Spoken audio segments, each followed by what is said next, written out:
મિત્રો આપણે દોણેશ્વર પહોંચી ગયા છીએ મહાદેવના મંદિરે। તો મિત્રો આ દોણેશ્વરનો નેરું છે।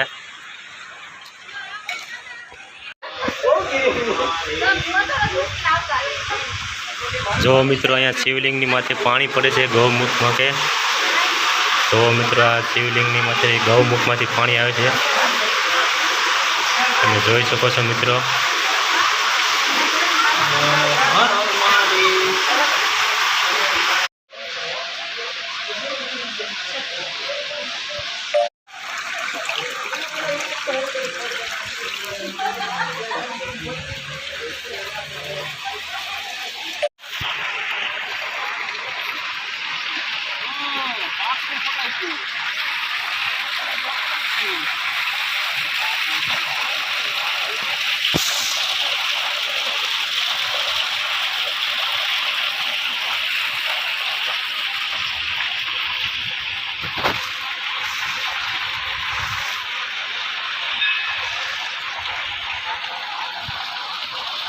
જો મિત્રો અહીંયા પણ ગૌમુખમાંથી પાણી આવે છે ધીમું ધીમું।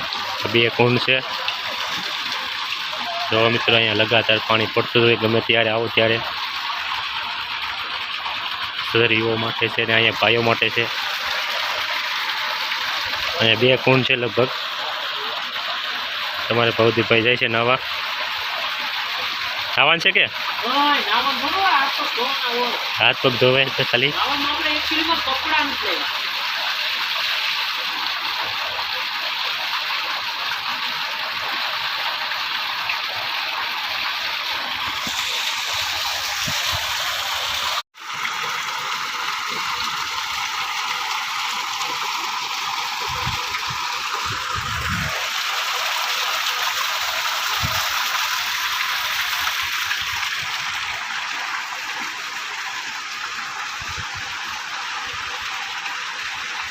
बस भाई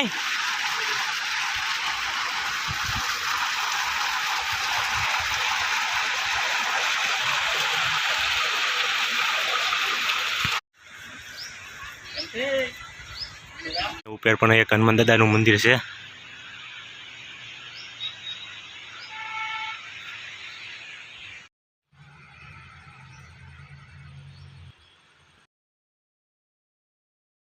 મૂર્તિ છે વડલા પીપળા હેઠે। દોણેશ્વરનો ડેમ છે બહુ મોટો।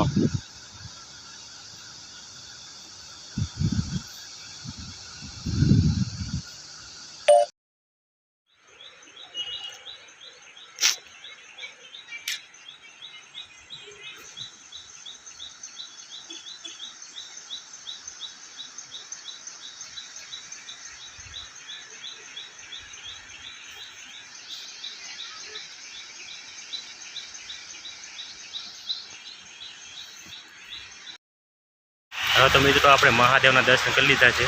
તો આપણે આ બાજુ એવા છે તો સ્ક્રીન હારો છે તે લેવા થઈ જાય। કેમેરા અમે નજર રાખો તો જો મિત્રો આ દોણેશ્વરનો ડેમ છે।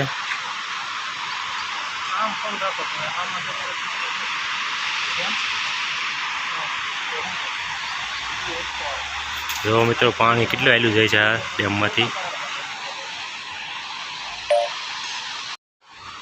હવે તો મિત્રો આપણે મહાદેવના દર્શન કરી લીધા છે। તો અહીંયા હનુમાન દાદાનું મંદિર છે ને આપણે દર્શન કરતા જઈએ। હાલો હવે ના જઈએ આપણે હનુમાન દાદાના દર્શન કરવા। હાલો તો મિત્રો આપણે આવ્યા છીએ ડોડા ખાવા અહીંયા। તો મિત્રો આ ભાઈ ડોડા કાઢે છે।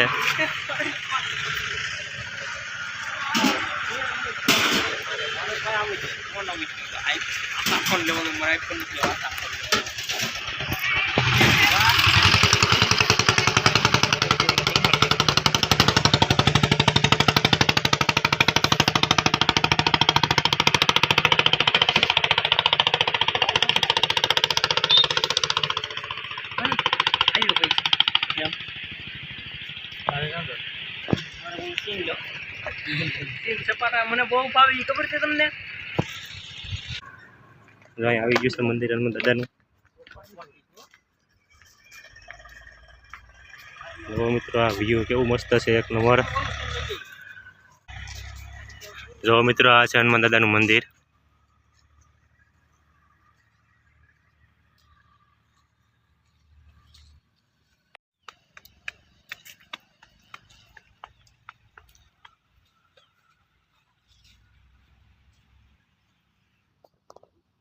મિત્રો આ આવી ગયું હનુમાન દાદાનું મંદિર. તો આપણે અહીંયા દર્શન બદન કરી લઈએ હનુમાન દાદા અહીંયા. તો હાલો હવે જઈએ આપણે.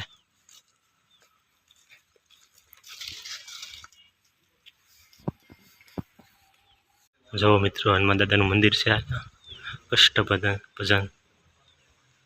જો મિત્રો આ છે હનુમાન દાદાની મૂર્તિ.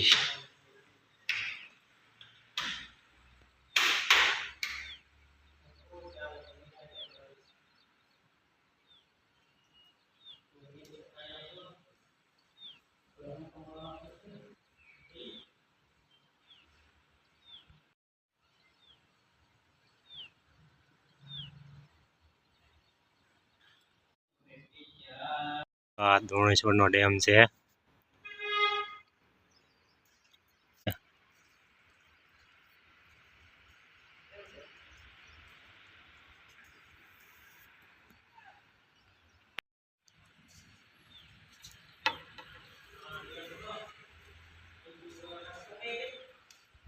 મિત્રો સફાઈ પણ ચાલુ છે મંદિરની. હા તો મિત્રો આપણે દર્શન કરી લીધા છે હનુમાન દાદાના. હવે આપણે જઈએ છીએ ઘરે. હવે જઈએ આપણે. હા તો મિત્રો આપણે હનુમાન દાદાના દર્શન કરી લીધા છે, મહાદેવના પણ દર્શન કરી લીધા છે. તો હવે આપણે અહીંથી ઉના જવાનું છે. ત્યાં આપણે ગાડીની એક સર્વિસ કરવાની છે.